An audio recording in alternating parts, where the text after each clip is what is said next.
ঘটনা ঘটে। আমি সেদিন ঝাড়গ্রামে ছিলাম, কিন্তু আমার কাছে যখনই কলকাতা পুলিশ কমিশনার খবরটা দেয়, আমি সঙ্গে সঙ্গে তাকে বলি যে এটা খুব নক্কারজনক ঘটনা এবং খুবই বেদনাদায়ক ঘটনা। যেই জড়িত থাক তাকে ইমিডিয়েট শাস্তি দিতে হবে এবং আমরা চাই এই কেসটা ফাস্ট ট্র্যাক কোর্টে হোক। ফাস্ট ট্র্যাক কোর্টে হলে জুডিশিয়াল প্রসেসটা তাড়াতাড়ি হবে এবং তাতে আমরা ফাঁসির দাবি জানাবো। কারণ কিছু মনে রাখবেন, কিছু লোক এখনো সামাজিক অবক্ষয়ের মধ্যে আছেন, সামাজিক মূল্যবোধটাকে ভুলে গেছেন। মেয়েদের গায়ে হাত দেওয়া যে কত বড় অপরাধ এবং তার সাথে যে অত্যাচার করেছে বা তাকে যেভাবে খুন করেছে, আমি আশ্চর্য হয়ে যাচ্ছি। ওখানে নার্সরা ছিলেন, ওখানে ওদের সিকিউরিটি ছিলেন, সবাই ছিল, কিন্তু কি করে এই ঘটনা ঘটলো এটা এখনো আমি ঠিক বুঝতে পারছি না। পুলিশকে আমি বলেছি, বাবা মাও যেটা আমাকে বলেছেন যে ওদের ভেতরেই কেউ আছে। যদি ভেতরে কেউ থাকে, কারো প্রতি সন্দেহ হয়, যারা ছিল, যারা ওর বন্ধু বান্ধব, তাদেরকে সবাইকে ডেকে কথা বলবে এবং যিনি ফোন করেছিলেন প্রথম বাড়িতে তাকেও ডেকে কথা বলবেন।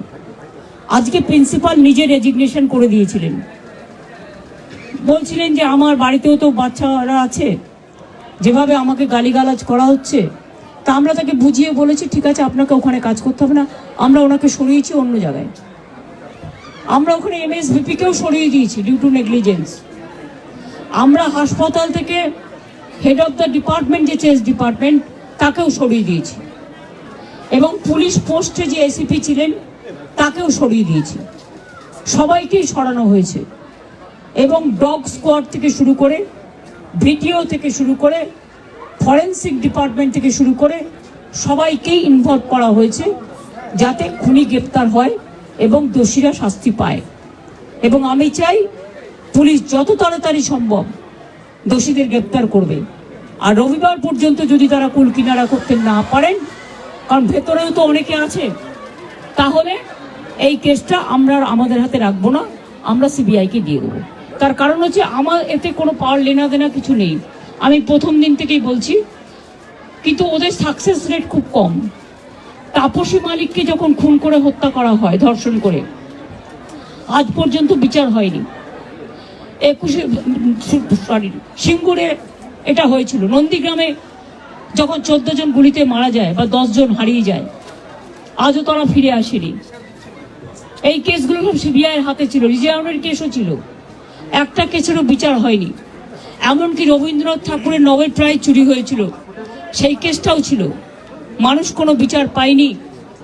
কিন্তু তবু মানুষের স্যাটিসফ্যাকশনের জন্য যদি কেউ ভাবতে পারে যে পুলিশ ঠিক মতো করতে পারছে না, যদিও Calcutta police is the best police in the world, তাদের তদন্তের যে সিস্টেমটা এবং সবচেয়ে ভালো অফিসারকে লাগানো হয়েছে সমস্ত কিছু দিয়ে। আমরা রোববার পর্যন্ত সবাইকে ডাকবো, আমাদের পুলিশ ডাকবে,